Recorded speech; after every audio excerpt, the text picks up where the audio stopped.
உங்க red sandalwood grow ஆகலனா உடனே உரம் போடணும்னு அர்த்தம் இல்ல. Welcome to red sandal recovery series Vandavasi farm episode 2. First இன்ஸ்பெக்ஷன்ல சாப்லிங்ஸோட growth அரெஸ்ட் ஆகியிருந்ததை பார்த்தேன். லீவ்ஸ்ல corner bend, dry edges, pest டேமேஜ்னு வீக் ரெஸ்பான்ஸ் கிளியரா தெரிஞ்சுது.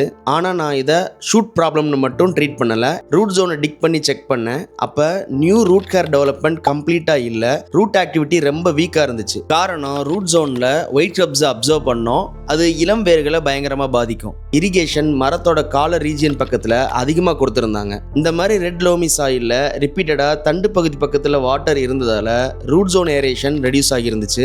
ரூட்ஸால பிரீத் பண்ண முடியலன்னா நியூ ரூட் growth ஸ்லோ ஆகும். ரூட் ஆக்டிவிட்டி இல்லைன்னா உரம் போட்டாலும் பிளான்ட் எடுத்துக்காது. இன் அடிஷன் டு தட் கடுமையான கலை. ஸோ வாட்டர், நியூட்ரிஷன், ஸ்பேஸ் எல்லாத்துக்கும் ரூட் ஜோன்ல பீட்ஸும் கம்ப்ளீட் பண்ணிட்டு இருந்துச்சு. இதை எப்படி கரெக்ட் பண்ணணும்னு எபிசோட் 3ல சொல்றேன். ரெட் சாண்டல்வுட் வளரலன்னு சொல்ற உங்க ஃப்ரெண்டுக்கு இந்த வீடியோவை ஷேர் பண்ணுங்க, ஃபாலோ பண்ணிக்கோங்க. தேங்க்யூ.